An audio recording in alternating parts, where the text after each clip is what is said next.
अंकुरित होने पर वृक्ष होना ही चाहिए।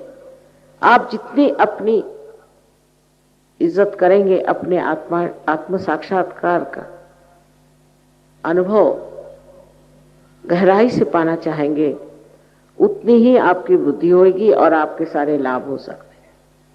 और हम अपने भारतवर्ष को भी एकदम बहुत सुंदर सा एक आदर्श जो लोगों ने सोचा था ऐसी हालत में पा सकते हैं। सारी दुनिया इस भारतवर्ष के चरणों में आई, क्योंकि वो एक वृक्ष की तरह बाहर बहुत बढ़ गए,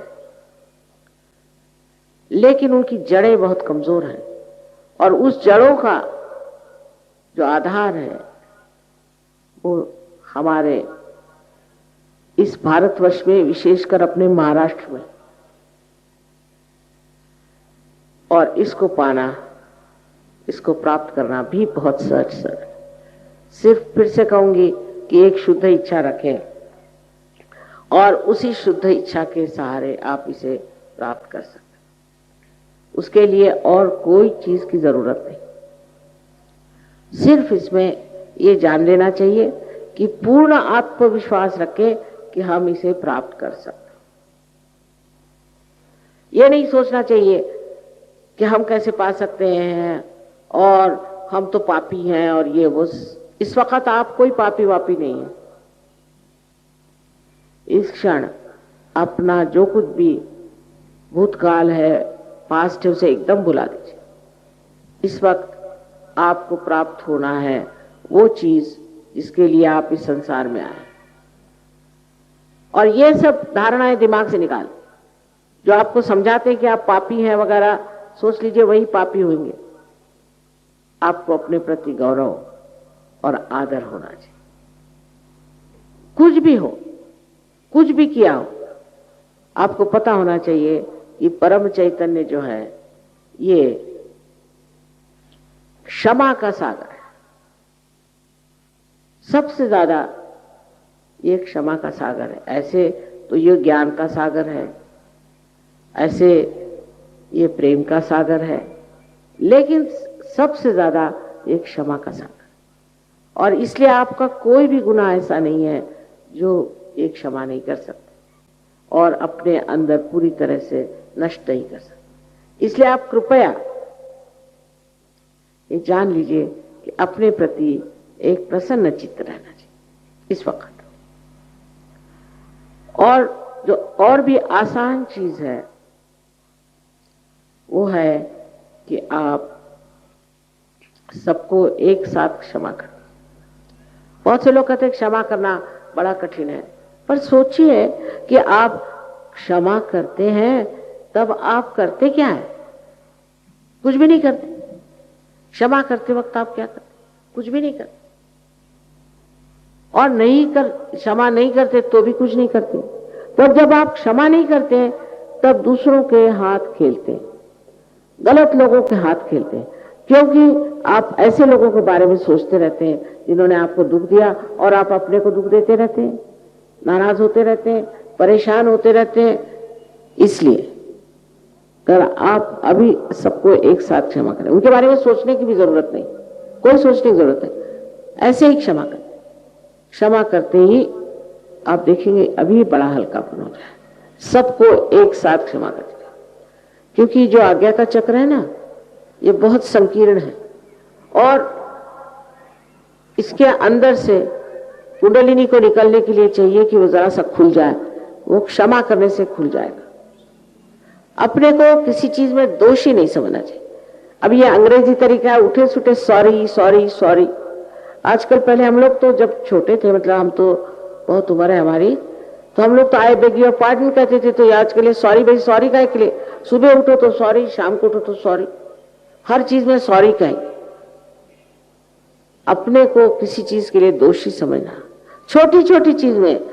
अंग्रेजी तबीयत ऐसी होती कि अगर आपने चम्मच को उल्टा पकड़ लिया तो हो गया, आप काम से गए। ऐसे ही विचित्र लोगों को क्या कहना चाहिए? अरे भाई, कोई किसी को मार डाले या कुछ करे तो ठीक है, उसी पे वो रात दिन रोते रहेंगे कि अरे मैंने तो चम्मच उल्टा पकड़ लिया था। तो क्या होगा?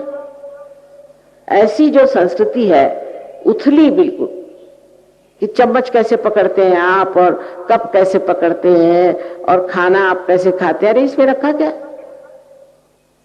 ऐसी उथली संस्कृति के लोग जो हैं वो अपने को बहुत दोषी समझते हैं। हिंदुस्तानी कम है ऐसे, तो उनका ये चक्र पकड़ता, और जब ये चक्र पकड़ता है तो इससे अनेक बीमारियां हो सकती है। तो स्पॉन्डिलाइटिस नाम की जो बीमारी है जिसमें हड्डियां हिल जाती हैं, या अंजाइना नाम की बीमारी है, जो लोग अपने को सोचते हैं कि मैं बड़ा दोषी हूं और बात बात में सॉरी करते हैं,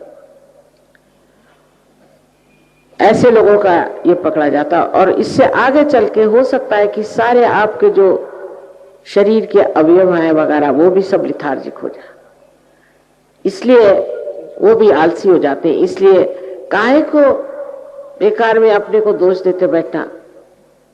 आप में कोई दोष नहीं, जैसे भी है परमात्मा को प्यारे, उन्होंने आपको बनाया, वही जान ले जो कुछ भी दोष है या निर्दोष है वही जाने। आप क्यों अपना कायदा कानून चलाते हैं, अपना न्याय देते हैं, अपना जजमेंट करते हैं? उनको करने दीजिए, और नहीं तो कुंडलिनी है वो अपना जजमेंट दे दे, पर आप अपने को दोष मत दीजिए।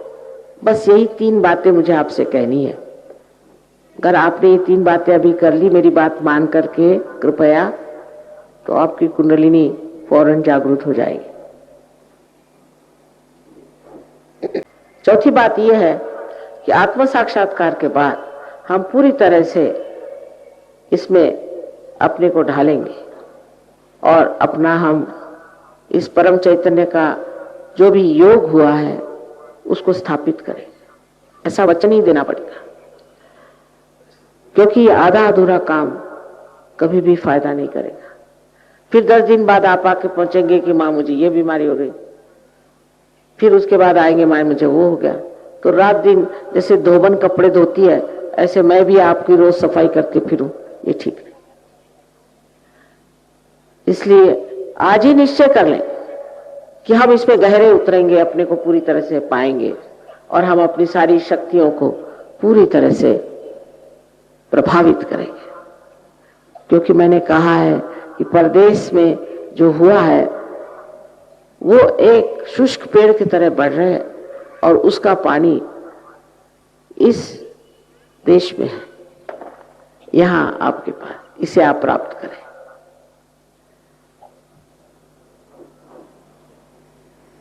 सबको मेरा अनंत आशीर्वाद।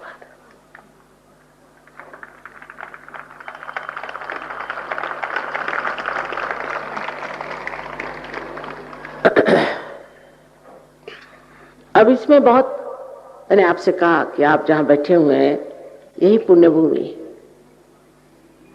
क्या बताऊं मैं आप लोग विश्वास नहीं करेंगे कि हमारा देश एक योग भूमि है। किसी को समझता नहीं, इसलिए कि वो अभी आध्यात्म में उतरे नहीं। परदेश से जो यहाँ आते हैं लोग हमारे पास, वो प्लेन से उतरते ही जमीन को चूमते हैं, नमस्कार। इसी योग भूमि में हमें योग प्राप्त हो, इतनी इज्जत वो करते हैं इस देश की। और सारे तरफ चैतन्य है, पता नहीं आपको दिखाई देता है कि नहीं, सब दूर प्रकाश आकाश में, आप देखें सारे दूर चैतन्य फैला। इसका पूरा फायदा मैंने उठाया है और आप लोग भी उठाइए, क्योंकि ये हम सबके हित के लिए, सबके भलाई के लिए।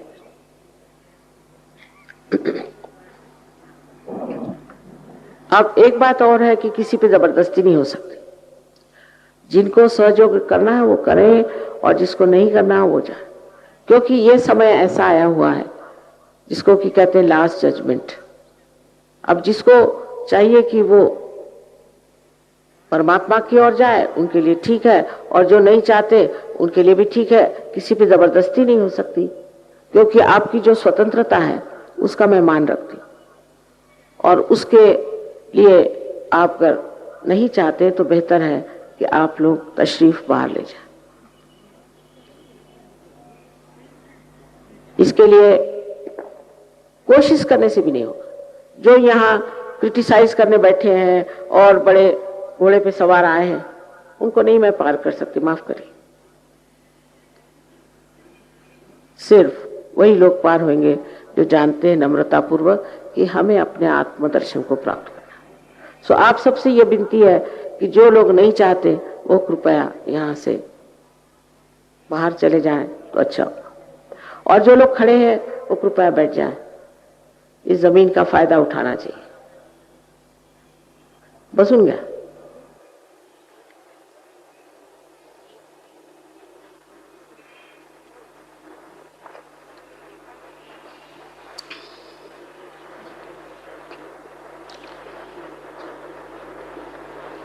ये काम सिर्फ 10 मिनट का है, और 10 मिनट के लिए आप शांति से बैठे। जिस वक्त लोग आत्म साक्षात्कार को प्राप्त कर रहे हैं उस वक्त आप लोग कृपया उनको डिस्टर्ब नहीं करें। सगळे बसून घ्या, कुठेही बसले असलं तरी चालेल, कुठेही असलं तरी कार्य होईल।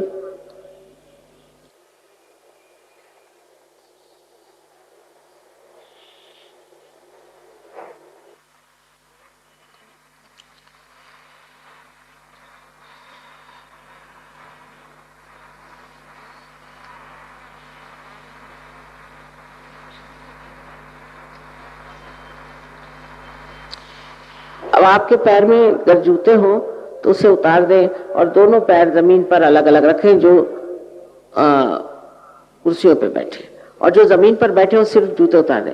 पायातल्या पहाडा वगैरे काढून ठेवा, डोळे काढून ठेवा।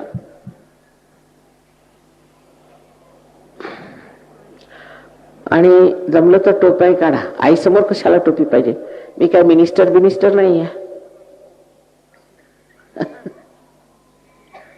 आईचा हात नेहमी डोक्यावर असतो, कारण ब्रह्मरंध्र छेदायचं आहे ना।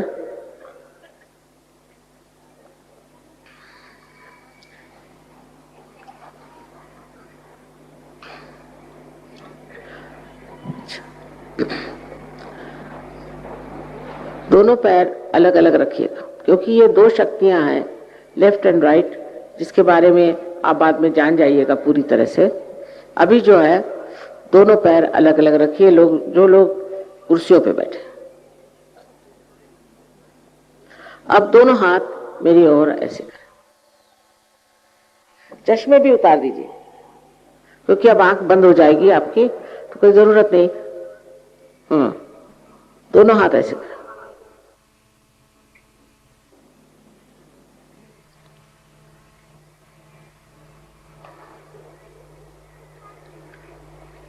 अब सर झुका लें थोड़ा,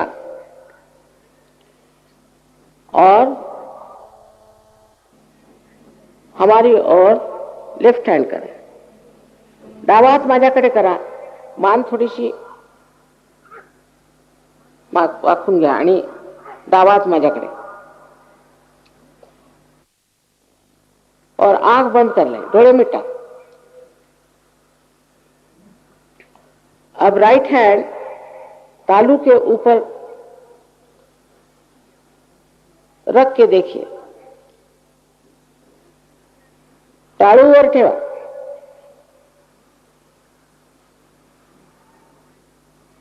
वर म्हणजे आधांतरी नाही, डोक्यावर नाही, टाळूवर आधांतरी धरायचं।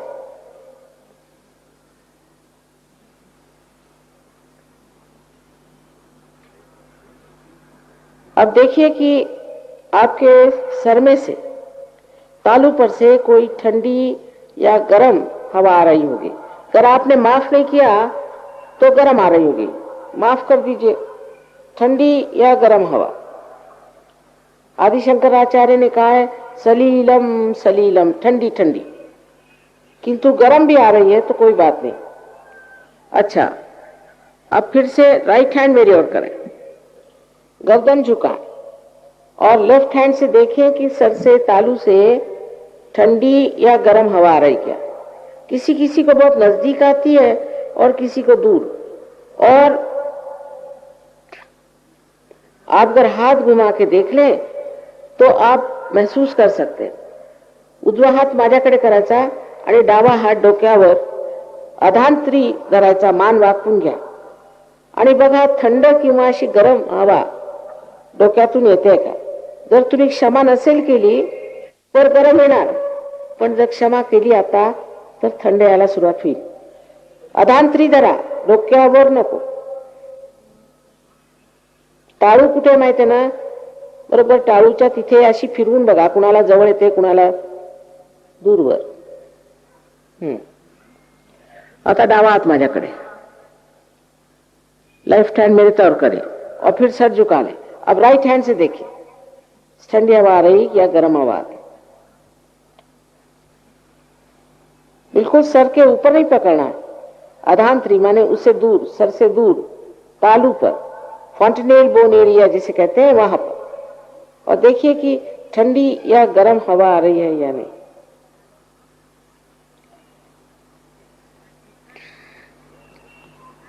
हाँ, अब दोनों हाथ आकाश की ओर करें और सर ऊपर करें और मन में एक प्रश्न पूछें. आप पूछे माँ कहें या श्री माता जी, माँ ये क्या परम चैतन्य है? ये प्रश्न 3 बार आप पूछे. क्या माँ ये परम चैतन्य है? अगर आप ईसाई हो तो पूछे mother is this the cool bridge of the Holi ghost. आप मुसलमान है तो पूछिए क्या यही रूह है? 3 बार पूछिए.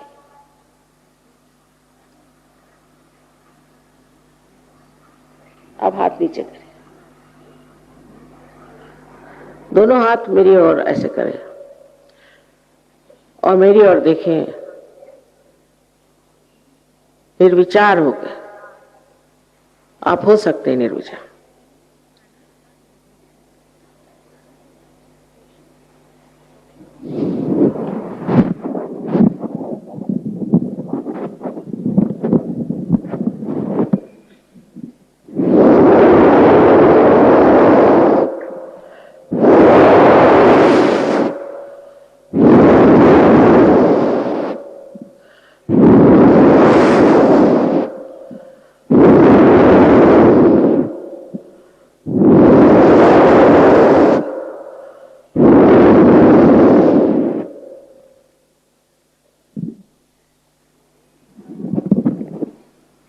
अब जिन लोगों के उंगलियों में या हाथों में या ब्रह्मरंध्र से, जिसे आप तालु कहते हैं, ठंडी या गर्म हवा आ रही, ऐसे सब लोग दोनों हाथ ऊपर करें. वाह वाह वाह, ही तुमची पुण्याई, ये पुण्यपट्टनम की भी पुण्याई. और देखिए कि सारा पूना पार हो गया, और क्या चाहिए. आप सब संतों को मेरा नमस्कार, मेरा नमस्कार, अनंत बार नमस्कार. सगळे पार झाले. हाँ, हाथ नीचे कर लीजिए. अब और क्या कहें, बस इतना ही कि इससे आगे जरूर बढ़ना चाहिए, क्योंकि किसी किसी को तो ऐसा लगेगा कि अब वो स्वर्ग में आ गए, पर ये चीज चलने वाली नहीं है. कनेक्शन पक्का होना चाहिए. और इसलिए आप कृपया सब लोग आए. वहां भी कोई रुपया पैसा देने का नहीं है, सिर्फ थोड़ा सा समय देना होगा बस. और उसके बाद आप अपने बारे में पूरी तरह से जान लीजिएगा कि आप क्या हैं. वहां आपको सब कुछ बता देंगे, सारा ज्ञान, और उसका पड़ताला है, टेंजिबल. साइंस के जरिए पूरा टेंजिबल है. सो इस ज्ञान को आप प्राप्त करें. सबको मेरा अनंत आशीर्वाद.